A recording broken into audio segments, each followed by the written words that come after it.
Hello, I'm Gordon Lang, editor of CameraLabs.com. I'd like to give you a brief video tour around the Nikon D300. Here it is, the D300. It's Nikon's latest semi-professional digital SLR and the successor to the popular D200. And if you're familiar with that model, you'll note that the new D300 looks very similar from the outside. The controls are in pretty much the same places, and the D300 shares the absolutely superb ergonomics and build quality of its predecessor. You pick this camera up and you're in absolutely no doubt that you're holding a really serious piece of kit. But of course Nikon's made many improvements under the hood. Most obviously there's an increase in resolution from 10 to 12.3 megapixels. The autofocus system has been improved significantly from an 11-point system to nothing less than a 51-point AF system.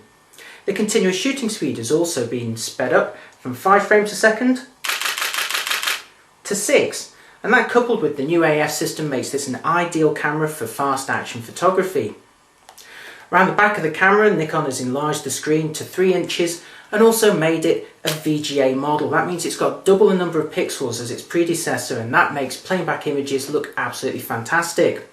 It also looks pretty good when you're in live view mode.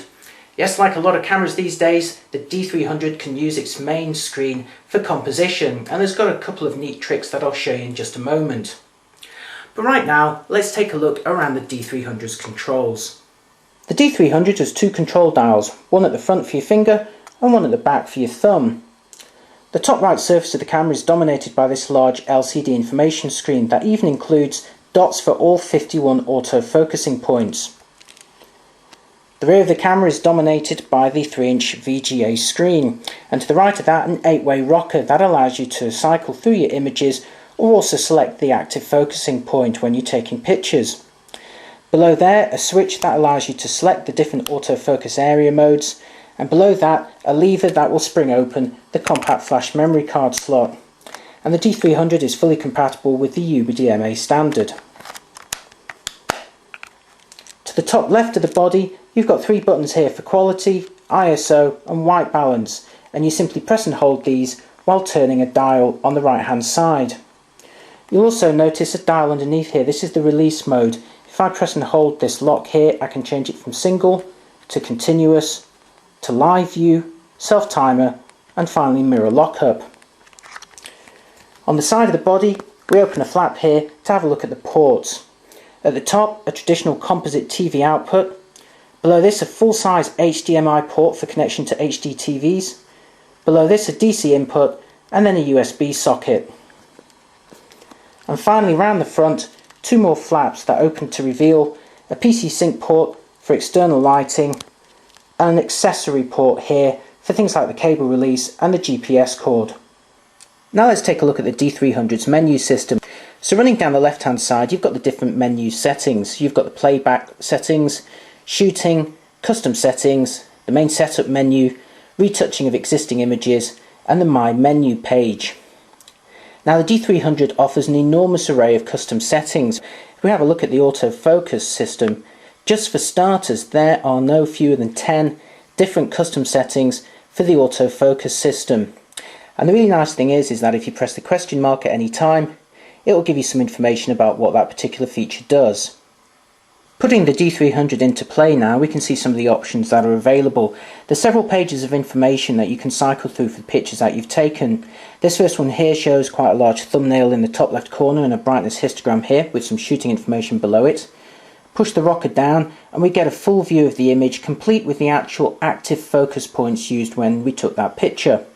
And you can also see that you can zoom in to have a look at an enormous amount of detail on these pictures, and also scrolling around is very quick. You'll notice that some cameras can be quite slow when you're doing this, but not the D300.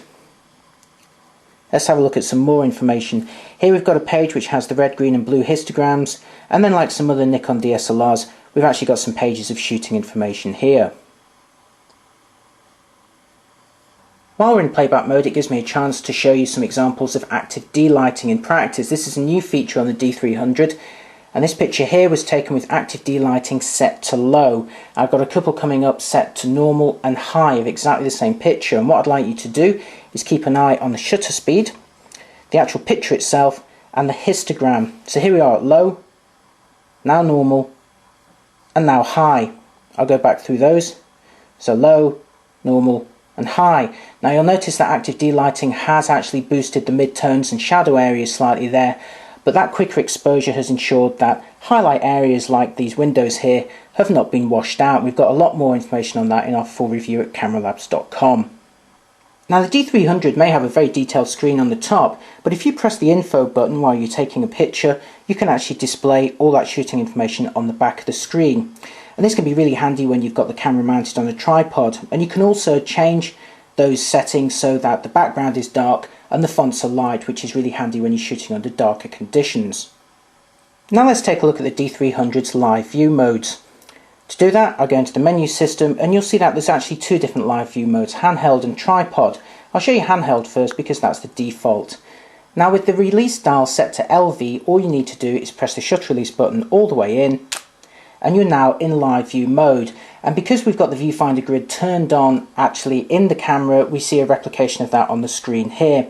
You also see some shooting information running along the bottom. Now to autofocus in handheld live view mode, you just half press the shutter release button. And what you heard there was the sound of the mirror flipping in order to take a reading, the double beep confirming the autofocus is correct, and then the view coming back again. Although it is important to note that the view won't come back until you let go of the button. I'll show you that again. So the camera says it's in focus, but it won't release until I let go of the shutter release button. And there's the live view again. And you can zoom in on this image to make sure that you're in sharp focus. However, if you want really precision focusing and you're working on a tripod, then switch the D300 to its tripod-based live view mode. I'll show you that right now. So here we go, tripod mode, and then I just press the shutter release button all the way in again. And there's the live view tripod mode, and you'll see again we've got the grid, but the lines now go across the whole screen. You'll also notice a red square in the middle. This actually gives us an opportunity to autofocus wherever we position the square. So I'm going to move it up here to this top corner here, and now if I want to autofocus I have to press the AF on button. I'll do that right now. And there it is in focus, and you can see it's in focus because we got the double beep and the square has gone green. You'll also notice that took a while. That's because this is using a contrast-based autofocusing system, just like a compact camera, although the D300 is quite a slow process. I'll show you that once again.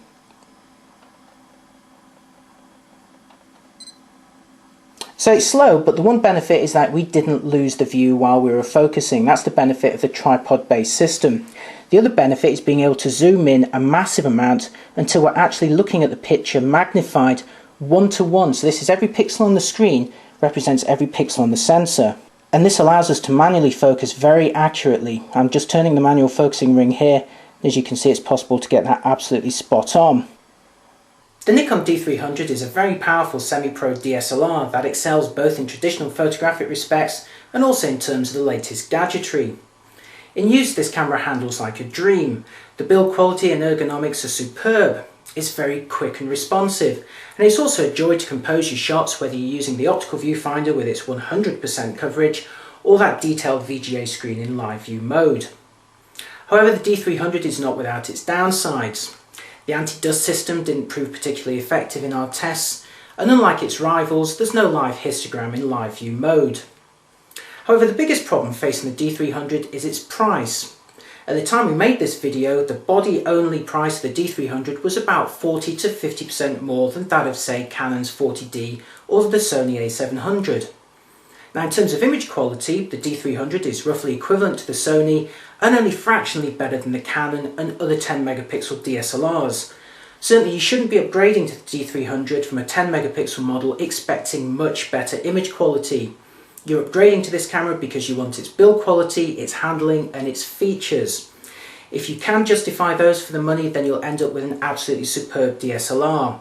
However, if you don't want those features or you don't need them, then perhaps you'll be better off with a cheaper model and investing in a better quality lens. If you'd like to see how the D300 compares against the Canon 40D, Sony A700 and also the full-frame Canon EOS 5D, then head on over to www.cameralabs.com. There in our Nikon D300 full review, we'll tell you all about the features of this camera and how it compares against its biggest rivals on the market.